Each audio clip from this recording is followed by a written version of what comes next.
آج ہم ایک ایسی کہانی پر بات کرنے والے ہیں جو ہے تو 19ویں صدی کی، لیکن اس کے سبق آج بھی اتنے ہی اہم ہیں، خاص طور پر جب بات ہو کمیونٹی کو منظم کرنے اور ایک تحریک کھڑی کرنے کی۔ یہ کہانی ہے سید احمد شہید کی۔ لیکن کہانی میں آگے بڑھنے سے پہلے ایک سوال ہے، ایک بہت بنیادی سوال جو اس پوری بات چیت کا مرکز ہوگا۔ کیا کسی تحریک کے لیے صرف جیتنا ہی ضروری ہے تاکہ وہ اہم کہلائے؟ اسی سوال کو ذہن میں رکھتے ہوئے چلیں سید احمد کی کہانی میں اس کا جواب ڈھونڈتے ہیں۔ تو آئیے ذرا تصور کریں، وقت ہے 1800 کی دہائی کا آغاز، جگہ ہے برصغیر پاک و ہند، اور یہاں کی مسلم کمیونٹی کہہ لیں کہ ایک بہت گہرے بحران سے گزر رہی ہے، سیاسی طور پر بھی اور روحانی طور پر بھی۔ تو ایسے حالات میں ایک نئی قسم کی لیڈرشپ کی شدید ضرورت محسوس کی جا رہی تھی، اور بالکل اسی ماحول میں ایک لیڈر ابھر کر سامنے آتا ہے۔ تو سوال یہ ہے کہ حالات آخر تھے کتنے خراب؟ دیکھیں، مغلیہ سلطنت تو بس نام کی رہ گئی تھی، اپنی آخری سانسیں لے رہی تھیں۔ دوسری طرف انگریزوں کا اثر و رسوخ تیزی سے بڑھ رہا تھا، اور شمال میں پنجاب اور کشمیر پر سکھ سلطنت کا راج تھا۔ مطلب مجموعی طور پر مسلمانوں میں ایک سیاسی بے بسی اور روحانی کمزوری کا احساس بہت گہرا ہو چکا تھا۔ اور بالکل اسی مایوسی اور بے بسی کے ماحول میں ایک پرعزم لیڈر آگے بڑھتا ہے، سید احمد بریلوی۔ وہ اس بحران کا ایک طرح سے جواب بن کر سامنے آئے۔ اچھا، تو اب آتے ہیں اس کہانی کے سب سے دلچسپ حصے کی طرف کہ آخر سید احمد نے اپنے نظریات کو ایک باقاعدہ تحریک میں بدلا کیسے؟ ان کی اسٹریٹجی کیا تھی؟ ان کی حکمت عملی آپ کہہ سکتے ہیں کہ دو ستونوں پر کھڑی تھی۔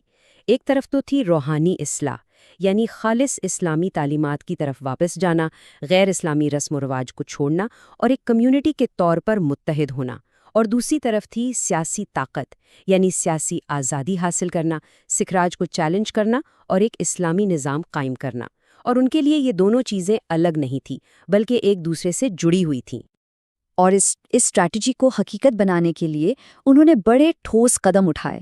پہلا قدم پورے شمالی ہندوستان میں اپنے پیغام کو پھیلانا، پھر دوسرا قدم ہزاروں کی تعداد میں ایسے لوگوں کو اکٹھا کرنا جو ان کے مقصد کے ساتھ مخلص ہوں، تیسرا قدم جو 1826 میں اٹھایا گیا وہ تھا شمال مغربی سرحدی علاقے کی طرف ہجرت، اور آخر میں چوتھا قدم ان تمام پیروکاروں کو ایک منظم اور ڈسپلن والی قوت میں بدلنا۔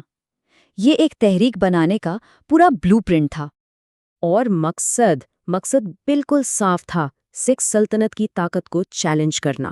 یہ کوئی مبہم بات نہیں تھی، بلکہ ایک ٹھوس سیاسی ہدف تھا جس نے تحریک کو ایک واضح سمت دی جو صرف روحانی اصلاح سے کہیں آگے تھی۔ لیکن ظاہر ہے کوئی بھی تحریک اتنی آسانی سے آگے نہیں بڑھتی، ہر تحریک کو آزمائشوں کا سامنا کرنا پڑتا ہے، اور سید احمد کی تحریک بھی اس سے مختلف نہیں تھیں۔ انہیں بھی اندرونی اور بیرونی دونوں طرح کے دباؤ کا سامنا تھا، جو آج بھی کسی بھی آرگنائزر کے لیے ایک بڑا سبق ہے۔ اور شروع میں تو لگا کہ سب کچھ پلان کے مطابق ہو رہا ہے، ان کی اسٹریٹجی کام کر رہی تھی۔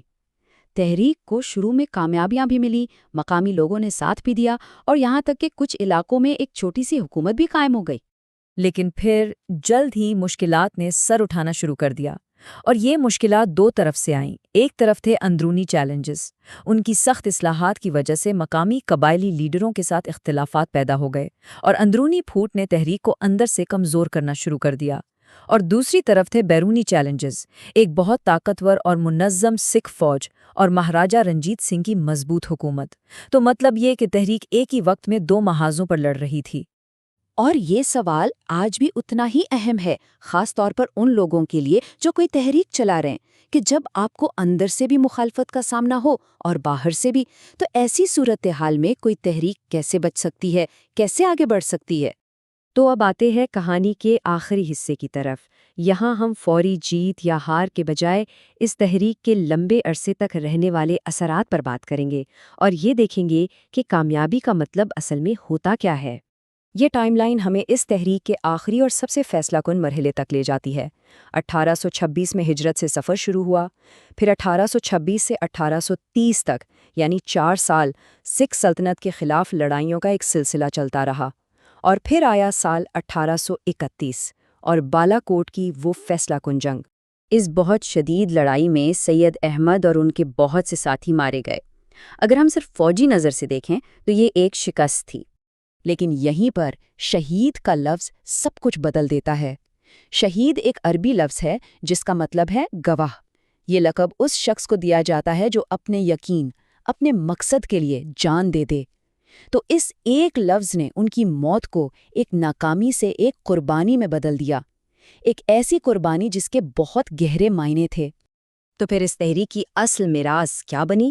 سب سے پہلی بات، یہ اس خطے کی سب سے ابتدائی اسلامی بیداری کی تحریکوں میں سے ایک تھی۔ اس نے آنے والے کئی مسلم لیڈروں اور تحریکوں کو نظریاتی بنیاد فراہم کی۔ اس نے لوگوں میں ایک سیاسی اور مذہبی شعور پیدا کیا، اور یہی شعور آگے چل کر مسلم شناخت اور سیاسی حقوق کی تحریکوں کی بنیاد بنا۔ اور شاید سب سے بڑا سبق یہی ہے کہ زوال کے دور میں بھی کچھ لوگ اٹھ کھڑے ہوتے ہیں جو تبدیلی کا باعث بنتے ہیں۔ سید احمد کی کہانی کا اصل نچوڑ شاید اسی ایک جملے میں ہے۔ تو چلیں اب واپس چلتے ہیں اپنے پہلے سوال کی طرف، لیکن اب ہمارے پاس ایک نئی سوچ ہے۔ کسی تحریک کی کامیابی کا اصل پیمانہ کیا ہے؟ کیا یہ صرف فوری جیت ہوتی ہے، یا وہ سوچ، وہ میراث جو آنے والی نسلوں کو متاثر کرتی رہے؟